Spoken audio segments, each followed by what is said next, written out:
السلام علیکم، بسم اللہ الرحمن الرحیم۔ ام المومنین حضرت حفصہ تعالیٰ عنہا۔ نام حضرت حفصہ تعالیٰ عنہا۔ والد کا نام حضرت عمر بن خطاب تعالیٰ عنہ۔ والدہ کا نام زینب بنت مظعون تعالیٰ عنہا۔ زینب بنت مظعون تعالیٰ عنہا مشہور صحابی حضرت عثمان بن مظعون تعالیٰ عنہ کی بہن تھی۔ حوالہ فضائل اعمال اور حیات صحابہ۔ حضرت عائشہ تعالیٰ عنہا کے بعد حضرت عمر بن خطاب تعالیٰ عنہ کی صاحبزادی حضرت حفصہ تعالیٰ عنہا سے نکاح ہوا۔ یہ حضور اقدس صلی اللہ علیہ وسلم کی چوتھی زوجہ محترمہ ہیں۔ حضرت حفصہ تعالیٰ عنہا نبوت سے 5 برس قبل مکہ میں پیدا ہوئی۔ حضرت حفصہ تعالیٰ عنہا حضرت عبد الرحمن بن عمر تعالیٰ عنہ اور حضرت عبداللہ بن عمر تعالیٰ عنہ کی حقیقی بہن تھی اور حضرت عبداللہ بن عمر تعالیٰ عنہ سے بڑی تھی۔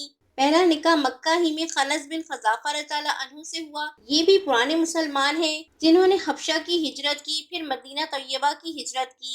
حضرت حفصہ تعالیٰ عنہا بھی اپنے خاوند کے ساتھ ہجرت فرما کر مدینہ طیبہ آ گئی تھی۔ جنگ بدر میں بھی شریک ہوئے۔ یہ بدری صحابی کہلاتے ہیں اور اسی لڑائی یا احد کی لڑائی میں ان کو ایسا زخم آیا جس سے اچھے نہ ہوئے اور 2 ہجری یا 3 ہجری میں انتقال فرمایا۔ روایت میں آتا ہے کہ حضرت حفصہ تعالیٰ عنہا جب بیوہ ہوئی اس وقت ان کی عمر 19 برس تھی۔ جب بیوہ ہو گئی تو حضرت عمر تعالیٰ عنہ نے اول حضرت ابوبکر صدیق تعالیٰ عنہ سے درخواست کی کہ میں حفصہ تعالیٰ عنہا کا نکاح تم سے کرنا چاہتا ہوں۔ انہوں نے سکوت فرمایا۔ اس کے بعد حضرت عثمان تعالیٰ عنہ کی اہلیہ حضور اقدس صلی اللہ علیہ وسلم کی صاحبزادی حضرت رقیہ تعالیٰ عنہا کا جب انتقال ہوا تو حضرت عثمان تعالیٰ عنہ سے ذکر فرمایا۔ حضرت عثمان تعالیٰ عنہ نے فرمایا کہ میرا تو اس وقت نکاح کا ارادہ نہیں۔ حضور صلی اللہ علیہ وسلم سے حضرت عمر تعالیٰ عنہ نے اس کی شکایت کی تو حضور صلی اللہ علیہ وسلم نے ارشاد فرمایا کہ میں حفصہ تعالیٰ عنہا کے لیے عثمان تعالیٰ عنہ سے بہتر خاوند اور عثمان تعالیٰ عنہ کے لیے حفصہ تعالیٰ عنہا سے بہتر بیوی بتاتا ہوں۔ اس کے بعد حضرت حفصہ تعالیٰ عنہا سے 2 ہجری یا 3 ہجری میں آپ صلی اللہ علیہ وسلم نے خود نکاح کیا اور حضرت عثمان تعالیٰ عنہ کا نکاح اپنی صاحبزادی حضرت ام کلثوم رضی اللہ عنہا سے کر دیا۔ ان کے پہلے خاوند کے انتقال میں مورخین کا اختلاف ہے، اسی وجہ سے ان کے نکاح کی تاریخوں میں بھی اختلاف ہے۔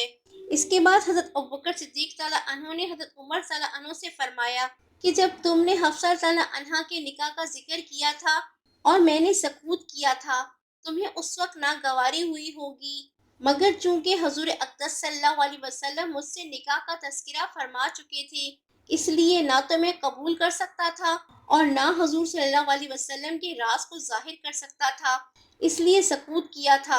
اگر حضور صلی اللہ علیہ وسلم ارادہ ملتوی فرما دیتے تو میں ضرور کر لیتا۔ حضرت عمر تعالیٰ عنہ فرماتے ہیں کہ حضرت ابوبکر صدیق تعالیٰ عنہ کے سکوت کا حضرت عثمان تعالیٰ عنہ کے انکار سے بھی زیادہ رنج تھا۔ حضرت حفصہ تعالیٰ عنہ بڑی عابدہ زاہدہ تھی، رات کو اکثر جاگتی تھی اور دن میں کثرت سے روزہ رکھا کرتی تھی۔ کسی وجہ سے حضور صلی اللہ علیہ وسلم نے ان کو ایک طلاق بھی دی تھی، جس کی وجہ سے حضرت عمر تعالیٰ عنہ کو بہت رنج ہوا اور ہونا بھی چاہیے تھا۔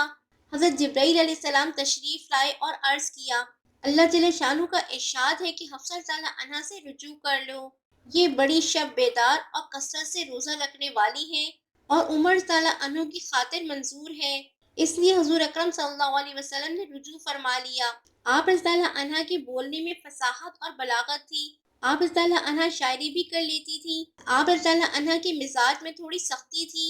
جب حضور اکرم صلی اللہ علیہ وسلم کا وصال ہوا، حضرت حفصہ تعالیٰ عنہا کی عمر 29 برس تھی۔ حضرت حفصہ تعالیٰ عنہا نبی کریم صلی اللہ علیہ وسلم کی زندگی میں اور آپ صلی اللہ علیہ وسلم کی زندگی کے بعد بھی لوگ آپ رضی اللہ عنہا سے مسائل پوچھتے رہے آ کر۔ آپ رضی اللہ عنہ کی خصوصیت ہے کہ آپ رضی اللہ عنہ کے پاس قرآن کا وہ نسخہ رکھا گیا جو حضرت ابوبکر رضی اللہ عنہ کے زمانے میں لکھا گیا تھا، مگر جلدی حضرت ابوبکر رضی اللہ عنہ کا وصال ہو گیا اور اس کے بعد حضرت عمر رضی اللہ عنہ خلیفہ بنے، تو آپ رضی اللہ عنہ نے اپنی بیٹی حضرت حفصہ رضی اللہ عنہا کو ذمہ داری دے دی، کیونکہ وہ حضور اقدس صلی اللہ علیہ وسلم کی بیوی تھی، کہ اب تم اس کو سنبھالو۔ جب حضرت عثمان تعالیٰ عنہ خلیفہ بنے تو آپ رضی اللہ عنہ نے حضرت حفصہ رضی اللہ عنہا سے قرآن کا نسخہ مانگا، اس وعدے پر کہ میں آپ رضی اللہ عنہا کو انشاءاللہ واپس کر دوں گا، یہ میرا وعدہ ہے۔ انہوں نے دیا اور اسی سے 6 کاپی بنی اور وہ 6 آفیشیل کاپی بنی اور اسی سے سارے قرآن دنیا میں لکھے گئے۔ علماء کہتے ہیں کیونکہ آپ رضی اللہ عنہ قرآن کی حفاظت میں شامل تھی، جتنے لوگ قرآن پڑھیں گے اور جتنی آیتیں پڑھیں گے، حضرت حفصہ رضی اللہ عنہ بھی اس ثواب میں شامل ہیں، اس لیے کہ انہوں نے قرآن کی حفاظت کی، اپنے پاس رکھا۔ حضرت عثمان رضی اللہ عنہ کے زمانے میں جو قرآن لکھا گیا، 6 کاپی میں سے 2 کاپی آج بھی بالکل محفوظ ہیں۔ ایک کاپی میوزیم استنبول میں موجود ہے اور ایک تاج خان کے اندر ایک میوزیم ہے، اس میں موجود ہے۔ دونوں کاپی الحمدللہ موجود ہیں۔ گویا حضور اکرم صلی اللہ علیہ وسلم کے وصال کے بعد 14 یا 18 سال کے بعد والا قرآن آج بھی موجود ہے، اور یہ شرف قرآن کے علاوہ دنیا کی کسی مذہبی کتاب کو حاصل نہیں ہے۔ غابہ میں آپ کی کچھ جائیدادیں بھی تھیں۔ وفات سے پہلے اپنے بھائی عبداللہ بن عمر صلی اللہ عنہ کو بلا کر نصیحت کی کہ اس زمین کو صدقہ کر دینا۔ انتقال کے وقت آپ رضی اللہ عنہ روزے سے تھیں، جمادی الاولیٰ 45 ہجری میں، جبکہ ان کی عمر تقریباً 63 برس کی تھی۔ مدینہ طیبہ میں انتقال فرمایا۔ بعض نے ان کا انتقال 41 ہجری میں اور عمر 60 برس کی لکھی ہے۔ انا للہ و انا الیہ راجعون۔